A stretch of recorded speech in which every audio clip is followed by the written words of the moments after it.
네, 반갑습니다. 오늘 또 이렇게 수요전 예배에 오신 여러분들을 주님의 이름으로 환영합니다. 우리는 2주 동안 아브라함의 이야기를 계속해서 좀 살펴보았습니다. 하나님께서는 바벨탑 사건 이후로 아브라함을 부르셨습니다. 그리고 하나님의 새로운 전략을 가지고 아브라함에게 다가오시면서 그 전략으로 이제 우리의 삶 가운데도 다가오시는 것을 함께 살펴보았습니다. 하나님은 이제 더 이상 외적인 규제와 심판을 통해 사람에게 역사하시지 않으십니다.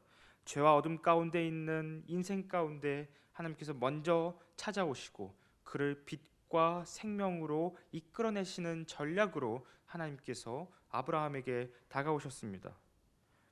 그래서 하나님께서는 아브라함과 긴 시간 동안 동행하시면서 그 안에 있었던 그의 우상 숭배적이고 어두운 정체성들을 하나씩 하나씩 끄집어내시고 때로는 설득도 하시고 때로는 하나님께서 인내하기도 하시면서 그를 하나님만이 나의 방패요 나의 모든 것이라고 고백하는 그 순간까지 아브라함을 이끌어 가셨습니다. 하나님께서는 당신의 백성들을 부르시고 당신께서 원하시는 그 수준까지 이끌어 가시는 것을 우리가 2주라는 시간 동안 함께 살펴보았습니다. 자, 그렇다면 우리 다시 한번 아브라함이 어떤 시점에서 부르심을 받았는지 생각해 보면 좋을 것 같습니다. 아브라함은 바벨탑 사건 이후에 하나님의 부르심을 받았습니다. 그러므로 아브라함은 죄 가운데 빠진 인류의 곤경에 대한 답으로 부르심을 받고 하나님의 해결책으로 부르심을 받은 것입니다. 이처럼 하나님은 아담과 하와의 실패를 인류의 희망 없음을 아브라함을 통해 역전시키고자 하셨습니다. 그래서 아브라함의 이야기를 우리가 2주 동안 살펴보았지만 그 이야기 가운데 끊임없이 등장했던 주제가 바로 복이었습니다. 하나님께서는 아브라함에게 복을 주심으로 그 복을 통해 인류의 실패를 뒤집고자 하셨었던 것입니다. 그래서 아브라함이 마지막 시험을 통과했을 때 하나님께서는 그 복에 대한 약속을 다시 한번 확정시키시는데요. 우리가 지난주에 살펴보았던 창세기 22장을 좀 다시 살펴보시면 15절부터 18절까지 하나님께서 이렇게 말씀하십니다. 여호와의 사자가 하늘에서부터 두 번째 아브라함을 불러 이르시되 여호와께서 이르시기를 내가 나를 가리켜 맹세하노니 내가 이같이 행하여 내 아들 내 독자도 아끼지 아니하였은즉 내가 내게 큰 복을 주고 내 씨가 크게 번성하여 하늘의 별과 같고 바닷가의 모래와 같게 하리니 내 씨가 그 대적의 성문을 차지하리라. 또 내 씨로 말미암아 천하 만민이 복을 받으리니 이는 네가 나의 말을 준행하였음이니라 하셨다 하니라. 아브라함이 이삭을 바치려고 하는 그 시험을 통과했을 때 하나님께서는 이 약속을 다시 한번 확증하셨습니다. 그렇다면 이 약속이 나타난 특징이 무엇인가요? 첫 번째는 아브라함의 자손이 큰 민족이 되는 것이고, 그리고 그 민족 안에서 그 민족을 통해 모든 민족들이 천하 만민들이 복을 받는 것입니다. 이것이 하나님께서 아브라함에게 주셨던 약속이었고 이 약속을 다시 한번 확증하셨었던 것입니다. 그런데 하나님께서 이 약속을 창세기 22장에서 다시 한번 확증하는 그 순간, 그때까지 하나님께서는 이 약속을 가지고 아브라함을 끊임없이 설득하시고 이 확증하는 데까지 참 긴 시간이 걸렸었습니다. 아브라함이 처음 부르심을 받았을 때는 75세였습니다. 그리고 아브라함이 이 약속을 확정받는 데까지 걸린 그때의 나이는 100세가 넘는 이삭이 자라서 스스로 지게를 질 수 있을 만큼 성장했던 그런 시간대였습니다. 그러니까 아브라함은 30년이라는 그 시간 동안 하나님과 동행하면서 이 약속에 대해서 끊임없이 이야기를 들어왔고 그리고 마지막에 확증을 받았었던 것입니다. 참으로 긴 과정이었습니다. 참으로 그 긴 과정 동안 하나님께서는 그에게 설득하시고 인내하시고 그 약속을 이끌어 가셨습니다. 그렇다면 우리는 여기서 한번 이렇게 생각해 볼 법도 한 것 같습니다. 하나님께서 왜 이 약속을 그렇게 아브라함을 설득하시고 뭘 하시려고 그렇게까지 하셨던 건가? 30년이 넘는 그 긴 시간 동안 하나님께서는 왜 그것을 그렇게까지 설득을 하셨을까? 하나님께서는 그것을 통해서 무엇을 하시려고 하는가? 이를 알기 위해서는 하나님께서 그 약속을 설득하셨을 때 어떤 방법으로 설득하셨는지를 우리가 조금 살펴보아야 할 필요가 있습니다. 가령 아브라함이 롯과 어떤 분쟁이 있었을 때, 다툼이 있었을 때 하나님은 아브라함에게 약속을 하시는데요. 땅에 대한 약속을 하십니다. 아브라함의 보는 곳마다 가는 곳마다 그 모든 것을 아브라함에게 주실 땅이라고 약속하셨습니다. 또한 아브라함이 조카 롯을 구하기 위해 전투를 치렀을 때 그는 하나님의 주권과 섭리를 경험하게 됩니다. 그리고 그 주권과 섭리를 경험한 아브라함은 하나님께 11조를 드리는 그런 고백으로까지 이어지는 것을 우리가 창세기의 이야기를 통해 알 수가 있습니다. 또한 하나님께서는 아브라함을 밤에 부르셔서 수많은 별을 보여주시며 아브라함의 자손들이 저 별과 같이 셀 수 없이 많아질 것이다라고 약속하셨습니다. 이처럼 하나님은 30년이라는 긴 시간 동안 아브라함의 마음속에 땅, 주권, 자손에 대한 약속을 하셨습니다. 그렇다면 이 땅, 주권, 자손이라는 각각의 주제는 어떤 것으로 하나가 될 수 있을까요? 하나님께서는 왜 이 세 가지 요소들을 끊임없이 아브라함에게 설득하시고 이야기하셨었던 것일까요? 이 세 가지 요소는 바로 국가를 이루는데 아주 필수적인 요소입니다. 통상적으로 국가를 구성하는 세 가지 요소는 분명한 영토, 주권을 행사할 정부, 영속적 인구입니다. 그러므로 하나님은 아브라함에게 주신 이 약속을 통해 나라를 세우고자 하셨던 것입니다. 하나님의 나라를 세우고자 하셨었던 것입니다. 바벨탑 사건 이후로 모든 사람들은 하나님을 다 떠나갔습니다. 자신만의 왕국을 세웠습니다. 자신이 기준이 되는, 자신이 마치 신처럼 군림하는 그런 나라들을 세웠습니다. 그 나라들은 하나같이 죄와 어둠 가운데 있던 나라들이었고 부패가 가득한 나라였습니다. 그래서 사도 바울은 이러한 나라들의 특징들을 다음과 같이 이야기하는데요. 로마서 1장 21절에서 23절까지 말씀입니다. 하나님을 알되 하나님을 영화롭게도 아니하며 감사하지도 아니하고 오히려 그 생각이 허망하여지며 미련한 마음이 어두워졌나니 스스로 지혜 있다 하나 어리석게 되어 썩어지지 아니하는 하나님의 영광을 썩어질 사람과 새와 짐승과 기어다니는 동물 모양의 우상으로 바꾸었느니라. 마이크를 조금만 줄여주세요. 좀 물리는 것 같습니다. 사도 바울은 이 로마서 말씀을 통해 세상 나라들이 얼만큼 부패했는지를 이렇게 보여주고 있습니다. 하나님이 만드신 창조 세계에, 선하신 창조 세계에 부패한 나라들이 들어서게 되었습니다. 이 부패한 나라들이 가득하게 되었습니다. 그래서 하나님은 그런 나라들 한복판에 하나님의 나라를 세우고자 하셨었던 것입니다. 이것이 하나님께서 아브라함에게 약속하셨던 약속의 정체입니다. 하나님께서 아브라함에게 약속을 주심으로, 이 약속을 앞으로 이루어 나가심으로 타락한 세상 가운데, 타락한 나라들이 가득한 가운데 하나님의 나라를 세우고자 하셨었던 것입니다. 그렇다면 타락한 세상 가운데 세워지는 하나님 나라의 특징은 무엇일까요? 어떤 특징을 가지고 있을까요? 하나님께서는 이것을 아브라함에게 이렇게 말씀하셨는데요. 오늘 본문 17절부터 19절을 보시면 하나님께서 이렇게 말씀하십니다.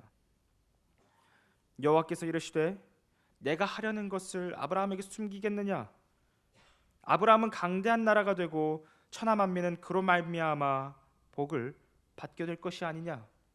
내가 그로 그 자식과 권속에게 명하여 여호와의 도를 지켜 의와 공도를 행하게 하려고 그를 택하였나니 이는 나 여호와가 아브라함에게 대하여 말한 일을 이루려 함이니라. 하나님께서는 이 말씀을 언제 하셨냐면 이삭이 태어날 것을 말씀하실 때, 하나님께서 약속하셨던 그 자손에 대한 것이 이루어지는 때가 되었을 때 이것을 함께 말씀하셨습니다. 이삭에 대한 이야기와 함께 앞으로 그 아브라함의 후손들이 이루어 나갈 하나님의 나라가 어떤 특징들을 가지고 있는지, 앞으로 어떤 목적과 어떤 역할을 하게 될지 이렇게 이야기하신 것입니다. 이 본문에 따르면 아브라함의 나라는 어떻게 된다고 이야기하냐면 강대한 나라가 된다고 이야기합니다. 하나님의 이 말씀대로 아브라함의 후손들은 약속된 땅에 들어가서 하나님을 왕으로서 섬기며 나라를 이루게 될 것입니다. 바로 이스라엘을 세우면서 이 모든 것들이 이루어지게 될 것입니다. 그리고 그 이스라엘은 다윗과 솔로몬의 때에 이르러서 그 누구도 침범할 수 없는, 건들 수 없는 강대한 나라가 될 것입니다. 이를 통해 아브라함에게 하셨던 약속이 부분적으로 이루어집니다. 그런데 하나님께서 아브라함의 자손들을 강대한 나라로 만든 이유가 단순히 그들만 잘 먹고 잘 살기 위해서 그 나라를 만들어 주시는 것이 아닙니다. 오히려 우리 본문을 좀 다시 보시면 천하 만민이 하나님이 주시는 복에 참여할 수 있게 하시기 위하여 이 나라를 만드시는 것입니다. 선악과 사건 이후부터 바벨탑 사건까지 모든 인류는 다 하나님을 떠나갔습니다. 하나님이라는 복으로부터 떠나갔습니다. 그런데 하나님께서 이것을 뒤집고자 하십니다. 아브라함을 통해서, 아브라함의 자손을 통해서, 하나님의 강대한 나라를 통해서 인류의 비극을 뒤집고자 하시는 것입니다. 그리하여 하나님께서는 그 나라를 통하여 어둠과 죄 가운데 있는 사람들을 빛과 복 가운데로 이끌어 내실 것입니다.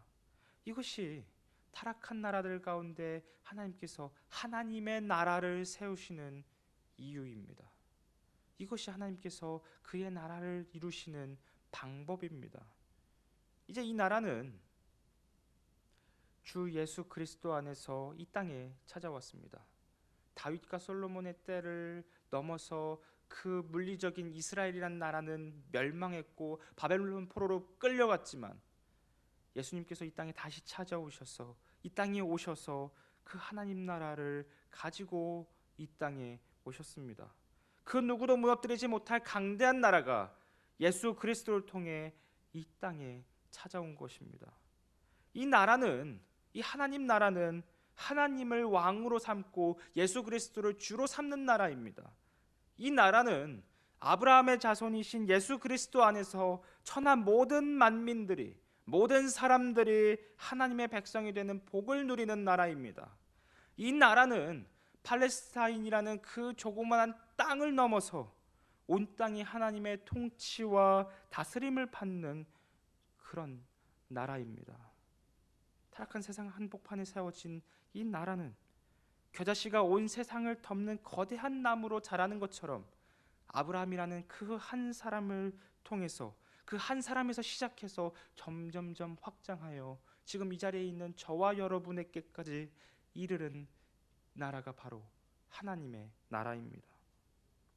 이 나라는 이제 점점 확장하고 점점 커져서 악에 대하여 최후의 승리를 이룰 것입니다. 그래서 사도 요한은 하나님 나라가 최후의 승리하는 장면을 이렇게 묘사합니다. 요한계시록 21장 1절과 2절을 보시면 제가 세 번역 성경으로 좀 읽어드리겠습니다. 나는 새 하늘과 새 땅을 보았습니다. 이전의 하늘과 이전의 땅이 사라지고 바다도 없어졌습니다. 나는 또 거룩한 도성 새 예루살렘이 남편을 위하여 단장한 신부와 같이 차리고 하나님께로부터 하늘에서 내려오는 것을 보았습니다. 요한계시록은 하나님의 나라가 점점점 자라고 성장해서 온 땅을 뒤덮는 새 예루살렘의 모습으로 나타나게 될 것이라고 이야기하고 있습니다. 요한계시록의 말씀에 따르면 이 나라는 너무나도 거대해서 우리가 사는 이 지구를 뒤덮는 그런 나라입니다. 그곳에는 악으로 상징되는 바다가 없는 곳이며 오직 하나님의 의와 하나님의 거룩하심과 선하심만 남아있는 그런 나라입니다. 하나님은 이런 계획을 가지고 아브라함을 부르셨습니다. 그리고 그에게 이 약속들을 주셨던 것입니다. 저와 여러분은 아브라함에게 주어진 이 약속과 상관이 없는 사람들이 아닙니다. 우리가 아브라함의 약속을 보았을 때 그 약속이 우리의 약속이 되는 것을 생각해야 합니다. 왜냐하면 우리 모두는 아브라함의 자손이신 예수 그리스도 안에서 그 약속을 상속받기 때문입니다. 저 여러분 모두는 예수 그리스도 안에서 하나님 나라에 참여한 자들입니다. 그래서 우리는 주님이 가르쳐 주신 기도의 본을 따라가 나라가 임하시오며 뜻이 하늘에서 이루어진 것 같이 땅에서도 이루어지이다라고 우리는 늘 예배 시간 때마다 이것을 고백하고 있습니다. 나라가 임하시오며 뜻이 하늘에서 이루어진 것 같이 땅에서도 이루어지다. 이 주님께서 가르쳐 주신 이 말씀이 바로 이러한 의미였던 것입니다. 아브라함에게 주었던 그 약속이 나라가 임하시오며 뜻이 하늘에서 이루어진 것 같이 땅에서도 이루어지이다. 이 말씀에까지 연결되고 이어지는 것이었습니다. 이것이 바로 우리 그리스도인들의 소망이요 바라는 것들입니다. 저와 여러분 모두가 이 약속을 따라서 이 약속을 기억하면서 하나님 나라가 이 땅에서 온전히 이루어지기를 기도하고 간구하는 그런 모든 사람들이 다 되시기를 주님의 이름으로 소망합니다. 다시 본문 18절을 보시면 하나님께서 세우실 나라는 최후의 승리를 거두게 될 것이지만 지금 이 땅에서 임한 최후의 승리하는 그 나라가 아닌 지금 이 땅에 있는 나라의 방향성이 어디로 향해야 하는지를 보여주고 있습니다. 그 방향성은 바로 천하 만민에게로 향하는 것인데요. 하나님을 떠난 사람들이 그 나라를 통해 하나님의 나라를 통해 다시 하나님과의 교제의 복을 회복하는 것이 하나님 나라의 목적입니다. 지금 이 땅에 임한 하나님 나라의 목적입니다. 하나님은 이 목적을 따라서 아브라함의 자손들을 강대한 나라로 만드시되 제사장의 역할을 감당할 나라로 만드실 것입니다. 그래서 하나님께서는 출애굽한 아브라함의 자손들을 향하여 이렇게 말씀하셨는데요. 출애굽기 19장 6절을 보시면 하나님께서 이렇게 말씀하십니다. 너희가 내게 대하여 제사장 나라가 되며 거룩한 백성이 되리라. 하나님께서는 출애굽한 이스라엘을 향해 너희는 이제 제사장 나라가 될 것이다. 너희들의 삶을 통해 가나안 땅에 있는 모든 민족들이 온 세상이 나를 보게 될 것이다. 우상 숭배에서 벗어나서 참된 하나님인 나에게로 돌아오게 될 것이다. 그것이 너희의 사명이다라고 말씀하십니다. 하나님의 백성들이 세상과는 구별된 삶을 살았을 때 세상은 비로소 하나님을 보기 시작할 것입니다. 살아남기 위해 생존하기 위해 군림하기 위해 분투하던 세상은 만인에 대한 만인의 투쟁을 싸워오는 세상은 하나님과 이웃을 사랑하여 자신을 내어주고 헌신하고 낮아지는 하나님의 백성들을 바라보면서 하나님을 비로소 바라보게 될 것입니다. 이것이 하나님께서 말씀하시는 거룩한 백성으로서 살아가는 모습입니다. 하나님 나라에 참여한 사람들이 거룩한 모습으로서 살아가는 모습이 바로 이런 방식인 것입니다. 세상과 타협하여 그 방법대로 사는 것이 아니라 힘들고 어렵지만 때로는 이상적으로 보이는 것처럼 보이지만 그래도 하나님의 말씀대로 살아가는 것이 거룩한 백성으로 살아가는 모습인 것입니다. 세상 그런 사람들을 보며 저들이 믿는 여호와 하나님만이, 저들이 따르는 주 예수 그리스도만이 참된 하나님이시구나를 고백하게 될 것입니다. 그러므로 아브라함의 자손들이 제사장 나라가 되는 핵심은 거룩한 백성이 되는 데에 있습니다. 저 여러분 모두가 이런 하나님의 거룩한 백성이 되어서 세상에 우리를 통해 하나님을 바라보게 되는 복의 통로가 다 되시기를 주님의 이름으로 소망합니다. 자, 그렇다면 거룩한 백성으로 살아가는 것이 구체적으로 무엇을 의미하는 것일까요? 거룩한 백성으로 산다는 것, 그 의미가 대충은 알 것 같습니다. 그런데 그게 구체적으로는 어떤 식으로 살아가야 하는지는 잘 우리가 모르는 것 같습니다. 그래서 하나님께서는 아브라함에게 본문 19절을 통해서 거룩한 백성으로서 사는 것이 무엇인지를 아주 구체적으로 말씀하시는데요. 내가 그로 그 자식과 권속에게 명하여 여호와의 도를 지켜 의와 공도를 행하게 하려고 그를 택하였나니 이는 나 여호와가 아브라함에게 대하여 말한 일을 이루려 함이니라. 본문에 따르면 거룩한 백성으로 살아가는 것이란 곧 여호와의 도를 지키며 사는 것입니다. 이 여호와의 도라고 하면 조금 어려운 것 같습니다. 쉽게 좀 풀어서 이야기하면 여호와의 길을 지키며 걸어가는 것, 살아가는 것을 의미합니다. 구약 성경에서 말하는 여호와의 길, 여호와의 도란 자신의 가치관과 정체성을 우상과 세상에 두는 것이 아니라 하나님께 두는 것입니다. 나의 모든 정체성과 나의 모든 것들을 하나님께 두며 오직 하나님만이 나의 모든 것 되시며 하나님만이 나의 방패요 상급이라고 고백하며 살아가는 삶인 것입니다. 동시에 이것을 고백하는 사람들은 세상의 소리에, 세상의 방법에 귀를 기울이는 것이 아니라 하나님께서 말씀하신 대로 순종하며, 어렵지만 손해보는 것 같지만 그럼에도 불구하고 하나님의 말씀에 순종하며 살아가는 것을 의미합니다. 이것이 여호와의 도를 지키는 핵심입니다. 그런데 하나님이 여기서 멈추지 않으시고 마치 깊은 물 속으로 들어가는 것처럼 더 한 차원의 이야기를 하십니다. 다시 본문 19절을 보시면 이렇게 말씀하십니다. 여호와의 도를 지켜 하나님의 길을 지켜 의와 공도를 행하게 하려고 그를 택하였나니. 의와 공도가 무엇일까요? 우리가 이해하고 있는 의와 공도는 무엇일까요? 참으로 이것은 어려운 주제입니다. 구약 성경에서 다룰 수 있는 가장 어려운 주제 중 하나이기도 합니다. 그런데 우리가 보통 의를 생각할 때 우리는 이렇게 생각하고는 하는 것 같습니다. 하나님의 말씀에 완전히 순종하는 것, 율법을 완전히 지켜서 흠이 없는 것. 우리는 의를 완전의 개념과 함께 연결지어서 생각하고는 합니다. 종교개혁자 루터가 예수 그리스도의 복음을 발견하기 전에 바로 이러한 이해를 가지고 있었습니다.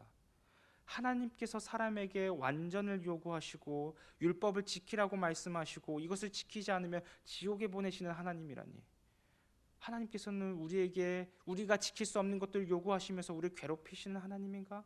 이런 생각을 종교개혁자 루터가 가지고 있었습니다. 이런 생각이 바로 완전함과 의를 같이 보았을 때 생기는 그런 문제입니다. 그러나 성경이 말하는 의는 이러한 개념이 아닙니다. 어떤 도덕적인 윤리적인 완전함을 의미하는 것이 아닙니다. 케네스 베일이라는 신학자는 성경 속에서 나타나는 의라는 개념을 이렇게 이야기합니다. 의는 절대적 이상인 윤리 규범이 아니라 철저히 어떤 관계를 가리키는 말이라는 것이다. 모든 관계는 상대방에게 행동을 요구하며 이런 요구는 완전히 이행되어야 한다. 이런 이행 요구는 그 관계에서 생기고 상대방이 이런 요구를 완전히 이행해야만 그 관계가 존속할 수 있다. 요구 사항을 완전히 이행했을 때 우리는 이를 의라 표현한다. 이것이 성경이 이야기하고 있는 의의 개념입니다. 이것을 조금 더 쉽게 이야기하자면 너와 나 사이에서 올바른 행동을 하는 것이 의라는 것입니다. 너와 나 사이에서 올바른 행동, 올바른 사랑을 했을 때, 사랑에서 나타나는 올바른 행동을 했을 때 그것은 의가 되는 것입니다. 만약에 제가 누군가를 미워한다거나 누군가를 때린다거나 하는 것은 의가 깨지게 되는 것입니다. 그러므로 의는 어떤 완전함 속에서 나타나는 개념이 아니라 너와 나 사이에서 이루어지는 관계적인 개념이라는 것입니다. 우리가 이 개념을 가지고 의와 공도를 이해하시면 좋을 것 같습니다. 하나님께서 거룩한 백성으로서 살아가는 의를 이야기하신 것은 너희들이 완전하게 살아라 라고 하신 것이 아니라 하나님을 사랑하고 이웃을 사랑하는 그런 관점에서 이야기를 하셨었던 것입니다. 하나님과 사람 사이의 올바른 관계, 올바른 행동은 사랑하는 것입니다. 이웃과 나 사이의 올바른 행동은 이웃을 사랑하는 것입니다. 하나님께서는 의와 공도라는 개념을 통해서 하나님을 사랑하고 이웃을 사랑할 것을 이렇게 이야기하셨었던 것입니다. 그래서 우리 주님께서는 의로운 삶이 무엇인지를 아주 명확하게 보여주셨었는데요. 마태복음 22장 37절에서 40절을 보시면 우리 다 같이 한번 찾아볼까요? 마태복음 22장 37절에서 40절을 보시면 예수님께서 구약 성경의 요약을 말씀하십니다. 마태복음 22장 37절에서 40절 말씀입니다.